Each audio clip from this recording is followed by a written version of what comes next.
I will call to order the City of Douglasville's City Council Legislative Work Session for June 2nd tonight, and we'll have the invocation, which will be done by Pastor Matthew Young of the Church of Chapel Hill, and after that, our Pledge of Allegiance will be led by Councilman Richard Siegel.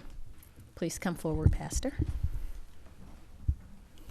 Thank you for having me. I wanted to encourage us for a moment with a scripture that maybe many of us have heard. Proverbs 3, 5, and 6 says, "Trust in the Lord with all your heart. Lean not on your own understanding, but in all your ways acknowledge him, and he will guide your paths." But verse 7 often gets overlooked, but it adds to the richness and depth of this passage. It says, be not wise in your own understanding. Turn away from evil and fear the Lord. And I think that it adds to it because when we realize that we're not the source of all wisdom, we're not the source of all knowledge, we're not the true compass of what's right and what's wrong, when we realize that and we're not wise in our own understanding, it causes us to have to trust in the one who is. So thank you for the opportunity to pray tonight. And I pray that it's not just a formality, but that we truly continue to stand as a county, as a city that trusts in God and turns our hearts and our ears toward him because his ways are right. Let's pray. Father, we love you with all of our heart. And God, I thank you for men and women who will stand against the tide of our culture, who wants to turn their hearts and their ears away from you because we feel that we have a better way, that we know the right way. And God, I ask that you would continue to raise up men and women of courage who will continue to say, God formed me, and God knew me, and God knows what's right, and I'm going to turn my eyes to him. We're going to trust in him, even if it goes against what we feel is right and what we feel we should do. So God, I ask that when that happens, and as our leaders continue to do that, as the influencers in this room continue to look to you and ask for your guidance and your help and to love you, that you'll pour out blessing on our city, that you'll cause crime rates to go down, that we'll see our young people be successful and be the people you've called them to be. I ask that you do that for your glory and in your name. In Jesus' name, amen.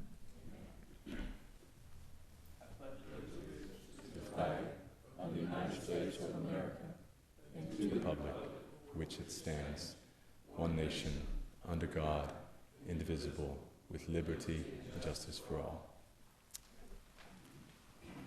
Thank you so much, Councilman Siegel and Pastor Young. We'll move on to announcements and presentations, and in those I would say, if you're here, that you would please silence your cell phones so that you won't be disruptive during the meetings, and that you would refrain from any outburst or clapping unless it's initiated by the mayor and council. If you would please, if you have any comments, that you would fill out a form that's on the table outside of the office, in the auditorium, and bring that form to our city clerk, Ms. Vicki Acker, to my right, and state your name and address for the record, and at that time you can make a comment. So we'll move on to the first committee, which is Public Safety Committee. Mayor Pro Tem isn't here, so the vice chair is Councilmember LaShawn Bird-Danley. Thank you, Madam Mayor. You're welcome. I have a couple of items here under public safety. The first is authorize the Douglasville Police Department to apply for the U.S. Department of Justice 2016 Edward Bryan Memorial Justice Assistance Grant, which is JAG, in the amount of $17,627 for the purpose of purchasing automated external defibrillators and ballistic helmets, which will improve or enhance law enforcement programs related to criminal justice. Okay. That would be our Yes. police chief. Our police chief. Yes, Mayor and Council. We want to apply for this grant. It's a non-matching grant, and we want to update some equipment for our SWAT team. These helmets will be the new version of 3A ballistic helmets.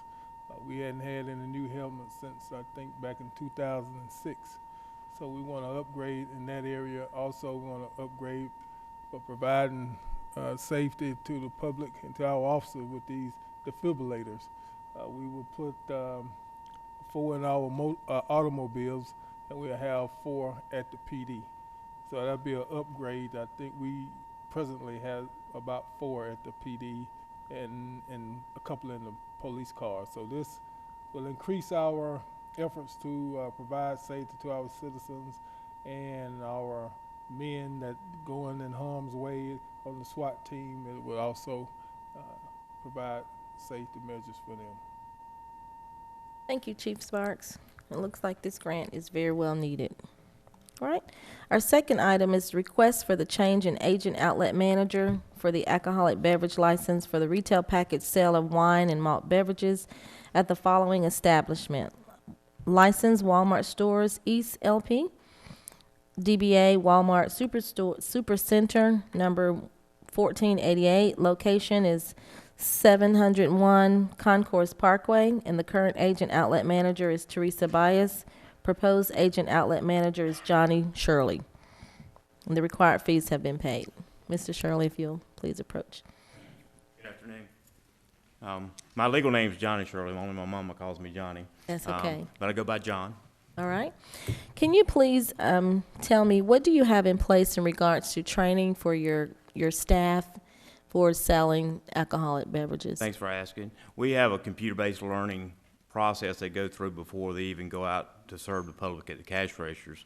They go through a computer-based training on alcohol sales, not only inform them the importance of legally selling alcohol, but also the consequences, not only to the establishment and the public safety, but also to them and their liability as a person selling. Okay. Do you have any other questions from our mayor and council in regards to this license? All right. Council, will you be, do Walmart sell tobacco products? We do, yes, sir. And do you have the same training? We sure do. We sure do. And not only do we have it when they first hired, sir, they have every year it prompts up by their date of hire, and they have to go right back through that training. And we also have supervisors on the front end at all times that helps monitor that behavior. Zero tolerance, even if we do an internal sting on an associate, up to and including discharge. And we also have every UPC number that's assigned to tobacco, and every UPC number that's assigned to alcoholic beverages has an automatic prompt, and that associate's required. If that customer looks less than 40 years old, they have to ask for their ID and key in their ID. And of course, we monitor through our cash office if we have a lot of the same birthdays, like someone trying to bypass and they put 1976 on there, we monitor that as well. You know, I really appreciate that. They always monitor me when I go into New Yes, sir. Orleans. They want to see my ID. Yes, sir. Thank you. Okay. Thank you, Mr. Shirley. We will vote on this item on Monday. Thank you. All right. Okay, the next item is request for change in agent outlet manager for the alcoholic beverages license for the retail package store of wine and malt beverages at the following establishment.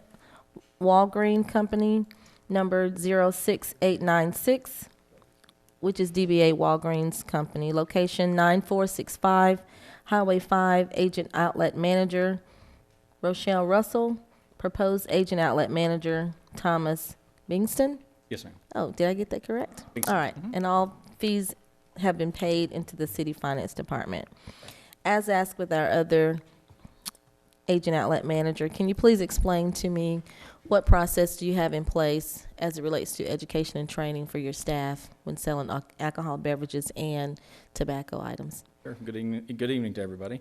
We have a very similar process as Walmart. There we have an automatic prompt where people go through every time, well, initially when they get hired, then once a year, they'll go through the automatic, we call PPLs, or People Plus Learning System, where they go through the safety, liability, and all the different acceptable forms of ID that are allowed to be accepted. It's something that I do as a manager is twice a year, even after their initial hire, on the 1st of January and the 1st of June.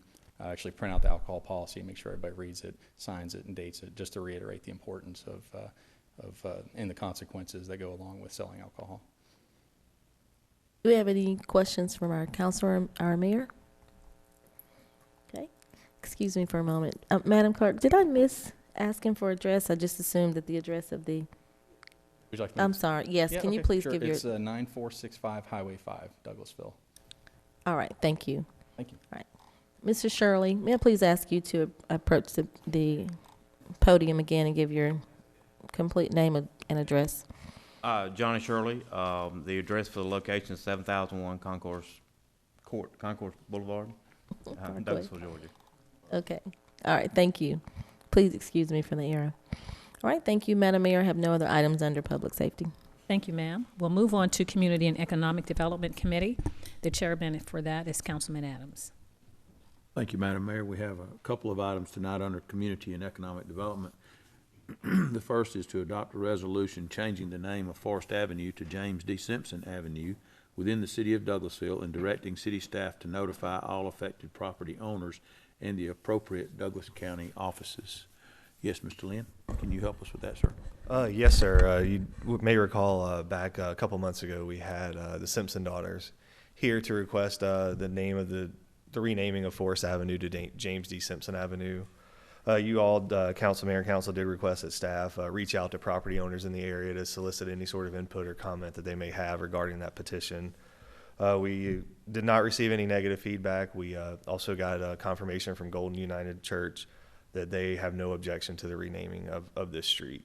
We did have one comment asking what would happen with the property tax records with the post office, with current addresses. Staff would handle notifying the post office and the county of the updated addresses. The properties would remain with the same property number. If it was 101 Happy Street, it would be 101 James D. Simpson Avenue. So it would still stay the same in terms of numbers. The street name would change at that point. You mentioned that the city staff would actually handle notifying the post office of those changes. Yes, sir. For That's them. correct. Okay. Okay. Are there any questions of council? Comments? Madam Mayor? Any public comment? Okay, thank you for that. We'll move on to item B. We'll be voting on that on Monday night, by the way. Authorize the sale of city-owned property located as the tract or parcel of land being and lying at the southwest corner of Forest Avenue and Elm Street, located in land lot 17, District 1, Section 5A, Parcel 45 of the city of Douglasville, Douglas County, Georgia, in the amount of $3,500. Said tract is approximately 15,000 square feet or .344 acres in the amount of $3,500. Mr. Lynn? Yes, sir. This is the property directly to the west of St. James AME Church. Originally, when we put the property out to bid for someone to purchase, the church was the only bid on that property, and they bid for the amount of $1,200. Council, if you remember, council did ask to counter that offer to $5,000, and the church came back with their counter to our counter of $3,500, which is before you tonight to accept or to move forward with. Thank you very much, Mr. Lynn. Are there any questions or comments, council? Madam Mayor? No, sir. Okay, we will take that up on Monday night to take that to a vote for that potential sale. Thank you very much. That's all that we have under Community and Economic Development. Thank you, sir. We'll move on to Planning and Development Committee. That's also chaired by Councilman Adams. Thank you, Madam Mayor. Several items under Planning and Development. Item 22-16-13 was tabled from May the 6th, 2016. We'll hold a public hearing and consider a request to amend Section 4C3 of the Development Standards text for the links at Chapel Hills Design Concept Development, DCD, with a base zone of R2, single-family detached residential district, to eliminate the 15-foot setback on the rear of the property, subject property. It's one lot for 12,951 square feet at 5820 Sarazan Trail in land lot 56, District 1, Section 5, Parcel 145. The application was submitted by Raja and Neha Janji. Is there anyone here concerning that? No, sir. We were able to speak with the applicant. They did not want to move forward with this request. They were able to redesign the location of the pool on their property and have requested to remove consideration. Okay, so of that then item. this item would be placed on the agenda for Monday night, and we just take no action. Is that correct? Okay. Would that then also include item B, 2216-14? Yes, sir, it would. Littlefield, do I need to read that also tonight? No, not necessarily. Okay, I will forego that then. If they're asking for that to be removed from the agenda, we will remove that from the table on Monday night and then take no action. Item C, request approval of a revised final plat for a subdivision of land into 2 tracts at Camp Street located in land lot 20, District 1, Section 5, application by Ruby Riley. Hello, Mr. Mettler. How are you, sir? I'm not Ruby. Ruby is out of town, and I've offered to present this to council. Thank you. This is a family-owned plot that is of some acreage, approximately 9. Ruby had a parcel already, but has worked an agreement out with remaining siblings and has been able to attach her existing property to a slightly larger tract of approximately 2.5 acres. She has access to this land through 2 unimproved streets that are platted by the city, which is Colquitt Terrace and also Eunice Street. The remaining parcel, tract 2, is also accessible through an unimproved extension of Camp Street, and it also abuts Odessa Street. All 4 of these streets have not been improved.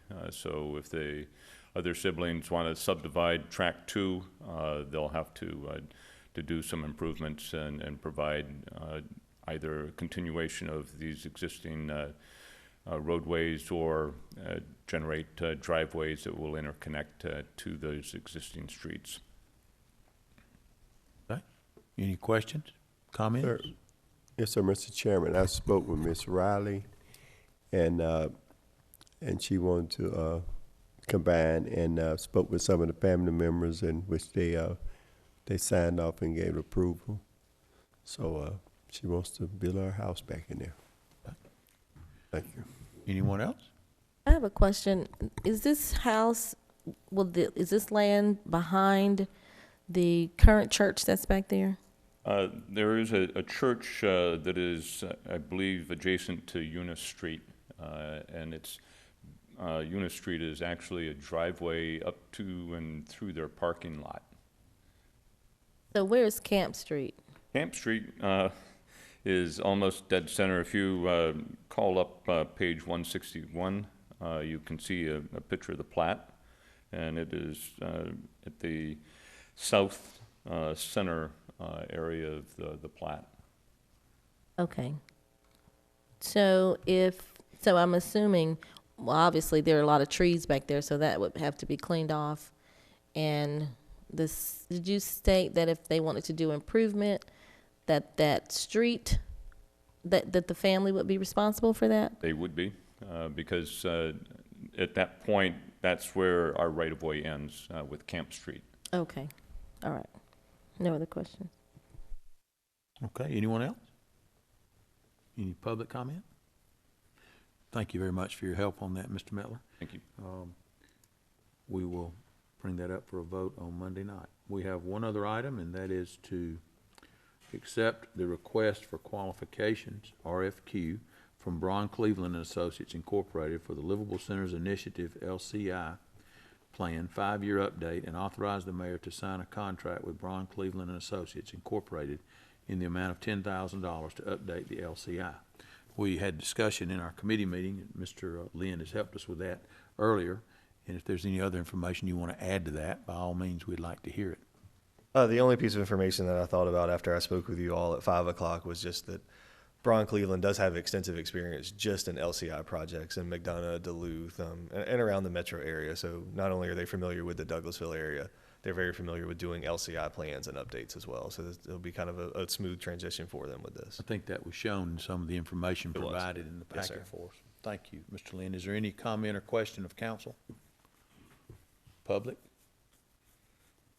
Okay. Would it be possible to place that on the consent agenda for Monday night, please, item D?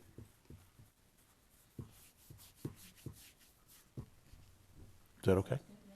Thank you. I'd like that, please. Thank you, Thank Mr. you. Lynn. Appreciate it. That's all that we have under Community and Economic Development, Madam Mayor. Thank you. You're welcome. Thank you, sir. We'll move on to Parks and Recreation Committee. The chairman for that committee is Councilman Watts. Thank you, Madam Mayor. We have 3 items tonight. A, adopt a resolution renaming Red Field at Hunter Park to Phillips Field. Do we have someone that? We don't have a family representative, but as you remember, we did have the family here before us, as well as Mr. Oliver, indicating their desire and support for renaming Red Field at Hunter Park to Phillips Field. So you do have a resolution that supports this change for you to vote on Monday if you're still in favor of moving forward with this item. Any comments from council? The only comment I had is, Mr. Chairman, it's going to be a surprise to the father. Is that what they said? Are they going to have a ceremony? That was my understanding when they spoke that night, that he was unaware Okay. at that time. So they're going to have a ceremony or something at the park, or you don't know? I don't know, but I think that we should be involved in that. I would like to. At least knowing and being We will- represented there and everything. Yes, sir, and we'll make contact with the family tomorrow to have that information for you on Monday. Thank you. Those 6 years I spent at the park with my son, this will be great for us to go there. Thank you. Any other comments? Any comments from the public? Would it be appropriate to ask for this to be placed on a consent agenda? Okay. All right, then let's go ahead and do that. Item B, adopt a resolution declaring the Tiger Cubs a non-affiliated organization of the city of Douglasville. This resolution supports our discussion that we also had a few weeks ago, that we were moving forward in this direction for the 2017 season.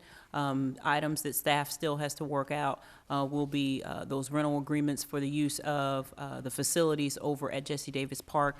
And between now and that time, we will be working toward that, getting those agreements in place for the Tiger Cubs. But this resolution also states that Tiger Cubs will be non-affiliated. However, they will continue to have use of the fields at Jesse Davis Park. And I just would like to point out that Mr. Jones is very supportive of this, and also park manager over at Jesse Davis, Mr. Thomas, is also supportive of this. Any other comments about this? Any comments from the public? Would it be appropriate to ask for this to be placed on the consent agenda? All right, we'll go ahead and do that. And item C, authorize the mayor to sign the 2016 loan agreement between the National Museum of the United States Air Force and the city of Douglasville for the period of April 1st, 2016 through March 31st, 2017 for display of the F-105D aircraft at the city's Airplane Memorial in Hunter Park. Of course, this is your agreement that you have with the United States Air Force for the plane at Hunter Park. This is a standard agreement that we do sign to allow for that aircraft to be on loan to us on display at Hunter Park. One question from me: what is this something that is done yearly, apparently, or we have? Okay, all right. Any comments? Anybody from the public that would wish to speak? Can we also place this on the consent agenda for Monday night? All right, that's all I have tonight for Parks and Recreation. Madam Mayor? Thank you, sir. We'll move on to Finance Committee. Our chairman is on vacation, so Vice Chair, Councilman Siegel. Thank you, Madam Mayor. We have 2 items tonight. First item is to authorize the mayor to sign a cash management services agreement and addenda with Hamilton State Bank to implement use of a positive pay service for automated fraud detection on the city's operating account. I have a feeling that our finance director is going to talk to us about this. Karen Callan, 6695 Church Street, Douglasville, Georgia. The positive pay is a new technology that we're going to use with Hamilton Bank, which is our main bank that we run most of our cash through, our operating cash. And it's we would submit an electronic file each time we have a check run to the bank. And each time each time a vendor submitted their check to be cashed or processed, they would reconcile it with our electronic file. So that would, it was another internal control mechanism. And it's $40 a month, and we feel it's very well worth it. It also will help us reconcile our bank reconciliation every month. So if somebody took a city check and washed it and put their name as the payee and a different amount, they wouldn't be able to cash it. Correct. It would come out as an exception. Then they would fax it over to us. We would look over it and verify. This is only if they try to cash it at Hamilton State Bank, though. That is correct. Well, they all have to end up at going through Hamilton State, yes. Mr. Chairman, if something were to slip through, is there some type of coverage that covers us if a check was washed and somehow got through? Is there insurance that's involved with this? You know, we've never had that happen, but I would imagine that through our liability insurance, there would be some coverage there. But I think this would be an additional safeguard so that it would not happen in the future as technology continues to improve, where these people out there are trying to commit fraud. Any other questions or comments? Council? No? Any comments from the audience? If not, we'll move on to the next item. You probably stay there. Adopt a resolution supporting the proposed 2016 Special Purpose Local Option Sales Tax, SPLOST, referendum being called by the Douglas County government and establishing a list of projects that would be included in a 6-year intergovernmental agreement between the city of Douglasville and the Douglas County government. As stated in committee meetings, this resolution would support the county-called SPLOST referendum for November of this year. It also specifies the amount of proposed or estimated proceeds that we would receive from the SPLOST based on a population share of 23.44%. It also recognizes that we are responsible for our pro rata share per the SDS agreement, which is 23.38% on monies that the county would spend toward fire services and emergency services as well. It also splits out the percentages that we would spend toward certain areas to include 45% for transportation and streets. Those streets and transportation projects would be projects that are currently included in our transportation plan. Public safety, including fire and EMS, at 10%, parks and recreation, 25%, and other facility infrastructure at 20%, and those would include some of our buildings and areas that do need improvement. And then it also concludes the resolution by saying that we would, in our best efforts, work jointly with Douglas County to be able to facilitate and utilize these monies both effectively and efficiently for both governments. Add, Ms. Callan? We've been working hard with Susan, myself, and Marcia, and she's been working with the county administrator, and looking forward to getting this SPLOST passed.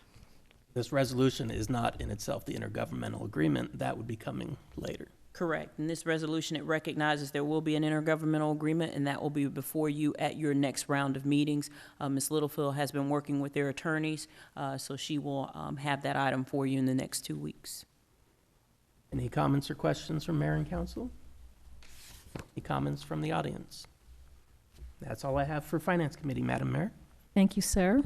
You are the chair of the next committee, Councilman Siegel, which is Information and Technology Committee. All righty, I have one item under Information Technology Committee, and that is to authorize the mayor to sign a 2-year service agreement with Motorola Solutions Incorporated for the city of Douglasville's Motorola radio system for the period of July 1st, 2016 through July 30th, 2018. Yes, sir. This agreement covers our services agreement for Motorola. It's for 2 years. We currently are under a 1-year agreement with Motorola.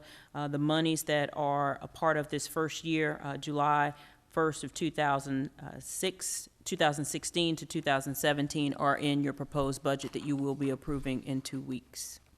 Thank you. Any comments or questions from mayor and council? Any comments from the audience? No other business tonight, Madam Mayor. Thank you, sir.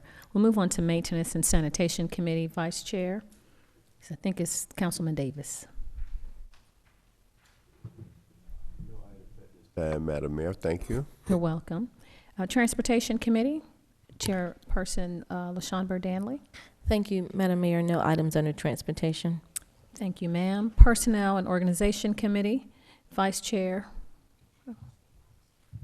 Coach Watts. Thank you, Madam Mayor. We do not have any items under Personnel and Organization Committee tonight. Thank you, sir. Ordinance is an intergovernmental committee.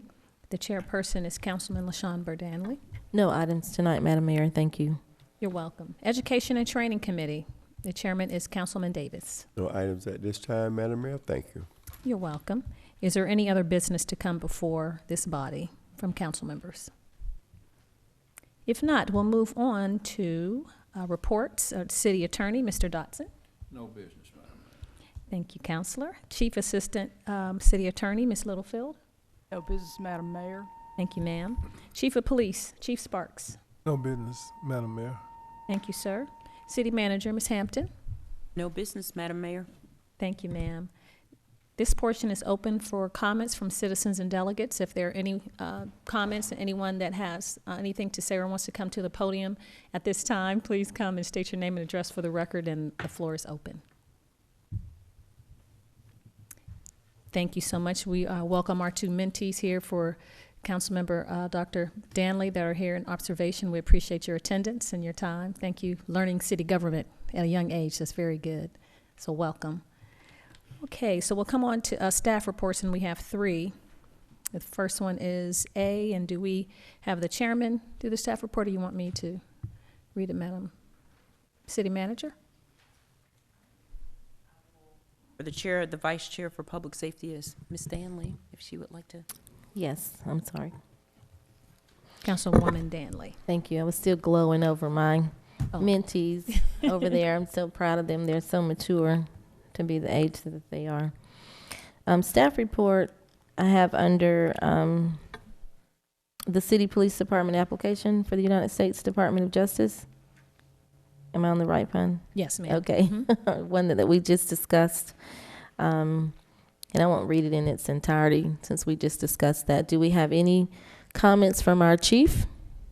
No, no more comments than what I stated before, that these items are needed at the department for the safety of the public and the safety of our men on the SWAT team. Okay. I do have a question. What is the turnaround time once you apply for the grant? What's the turnaround time for the, do you have any idea with the equipment? I don't know. Okay. Madam Chairman, I just had one question. Sure.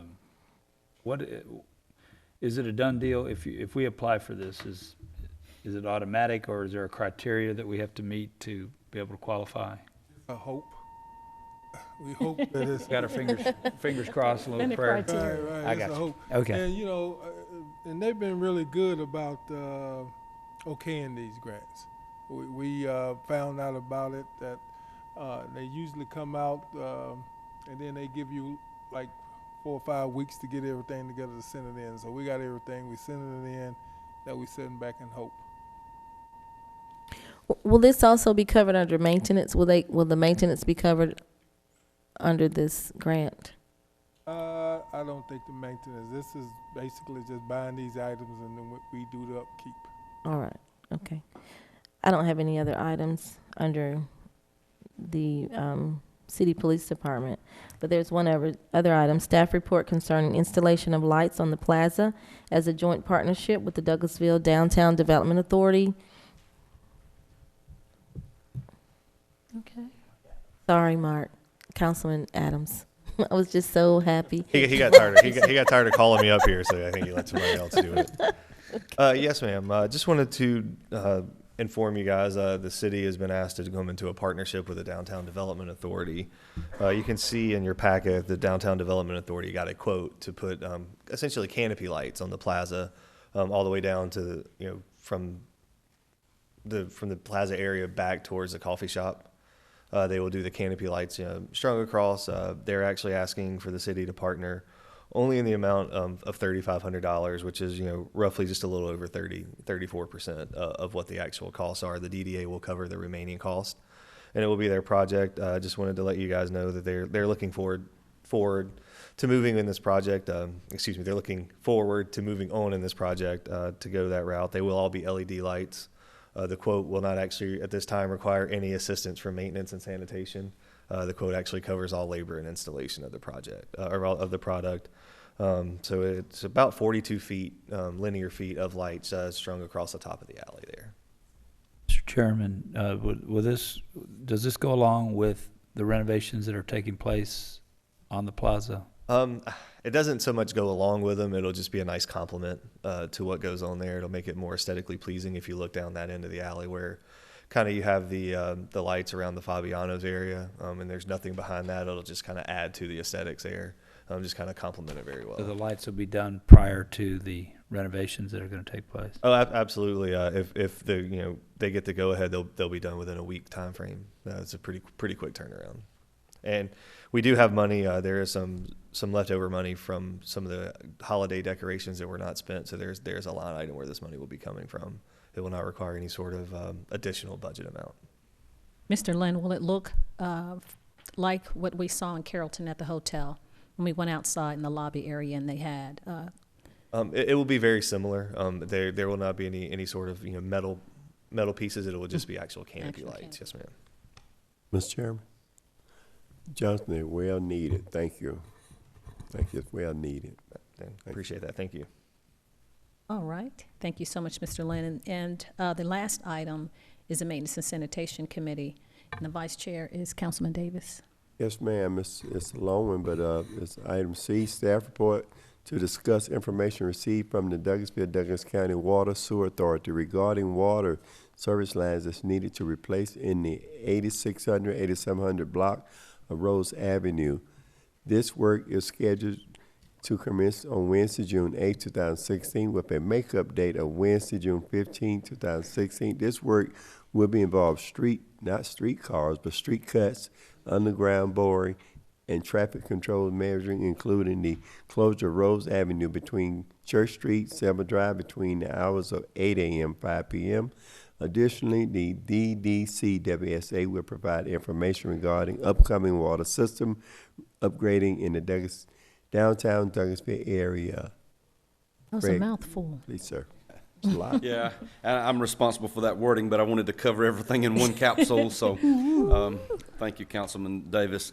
And for the viewing public, I'm Greg Roberts with the Maintenance and Sanitation Department, and you can email us anytime at sanitation@douglasvillega.gov. We do have Gil Shearhouse here this evening, and WSA, one of his associates, Chip Butts, had communicated with me about 2 or 3 weeks ago, a couple of weeks ago, to bring this up to council. And we didn't have a council session in that time period with a 5-Monday month in May. So this is the first opportunity we had to bring it. And Mr. Shearhouse can cover it better, but the bottom line is the section of Rose Avenue between Church Street and Selman Drive, specifically, it is the 8600 to 8700 block of Rose Avenue. There are some water service lines that need to be renewed and upgraded. One of the things that we talked about was the issues that I see you smiling, were the issues that came up in an area on Campbellton Street and in that area. And that was unfortunate. We all agree about that. To WSA's credit, they totally agree with that. It was not intended. But anyway, that's y'all can take that conversation another place. But we want to work hand in hand to prevent that. I believe we can. I believe we have a plan in place to prevent that catastrophe, if you will. I will stay closely involved with the project next week, assuming the council agrees with WSA and assuming that we can do the project next week. They plan to do some prep work on Tuesday, June 7th, and then do the road closure and the actual street openings down to the water main on Wednesday, June 8th. This request is to close that section of Rose Avenue between Church Street and Selman Drive, and the reason being is that the water main is right smack dab in the middle of the street. It's not on one side or the other. So with them digging down to the main, it would be virtually almost impossible to have traffic going around it. And it is work that has to be done. They're having water pressure issues. There are at least 2 residents there that are having problems with water pressure, even running their dishwashers at home, just washing clothes, and with their wash machine and dishwasher. So the pressure is an issue over there. From what I understand, they have notified the residents in the area that their service is going to have this upgrade. So I think in general, have covered everything. The makeup day, assuming the weather does not permit, would be the following Tuesday and Wednesday, the 14th and the 15th. And so at this time, I'll turn it over to any questions, and then Mr. Sherriles will come forth and speak. I have one question. That stretch of road is in the parade July 4th. This will be completely finished by then. The road will be open and it'll be a nice surface, right? That is the plan, yes. The plan. There's no guarantees in life, right? Well, I'm not somebody, everybody in this room that knows me close, I don't make a lot of promises, but I do try to follow through. And follow through is the key. I don't make a lot of promises. I try to stay on it and make it happen. And we can avoid the issues on this one. I'm familiar with the contractor that's going to be participating with the work as far as fixing the road. That's Benton Construction. They've been around here a long time. I think, and here I am speaking for Gil, but WSA learned a lesson on the other project. Benton was probably the contractor that should have been involved in the road repairs. They've got more experience at it. They do a better job, and I will personally communicate with Benton on these repairs. That's what Chip and I have discussed. I will be the immediate contact during that project for getting the roads fixed back.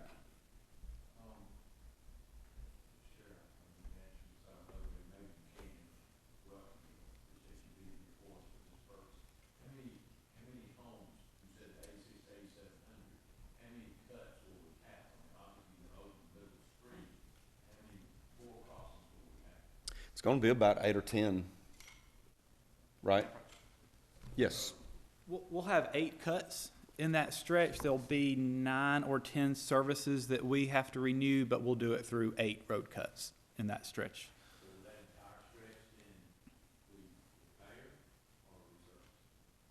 No, it's not going to be resurfaced. It'll have those 8 cuts. But the problem as opposed, the problem that happened on the other, and you're familiar with this to some degree, Councilmember Adams, is that some contractors put too much concrete, some don't put enough, and some put too much back. But the optimum is to leave about 1.5 inches, corner to corner, square to square, from the top. That way you're not competing with compaction on the asphalt that you can't possibly get on such a small cut. But with a vibratory tamp on a small cut, we're talking like 3x3, 4x4, 5x5 cuts. A 10,000 ton roller is too big. And so a contractor that makes a small cut, and then they try to use a 10 or a 20,000 ton roller, the roller it's too big. And so the reason I'm certain we can get these back, and it should have been incorporated the first time on the other projects, was to use tamp rollers and only tamp no more than about 1.5 inches of asphalt, and that is doable. We've been doing it for years. I've not been directly involved in street cuts the past 10 or 15 years, but we went a long stretch of years with no issues with them, and so I claim it back as my baby. Okay. Thank you. And I did speak with Councilmember Miller, and so I want to make sure his voice is heard at least through me. He did he did mention Campbellton Street and 2 or 3 of the other streets over in the Douglas County High School area, and so I assured him that we would cover these bases tonight. And you guys have asked the questions on that, and but Councilmember Miller is still not happy with some of the aspects that happened on that, and I have assured him that I will work closely with WSA, and I know they'll work closely with me, that we won't end up with this incident again.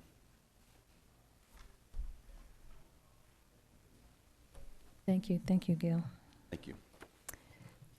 All righty. I believe the vice chair was Councilman Adams. It wasn't. Anyway, we got it done. Thank you so much. Well, is there any other business to come before this body? If not, then I make a motion to adjourn into executive session. Oh, I'm sorry. I'll ask. Pardon me? Request for a motion to adjourn into. Request for a motion to adjourn into an executive session to discuss a personnel matter. I'll So make moved. that motion. Thank you. We have the motion by Councilman Adams and the second by Councilman Siegel. All those in favor, please say aye. Aye. Opposed? Thank you. This meeting is adjourned into executive session.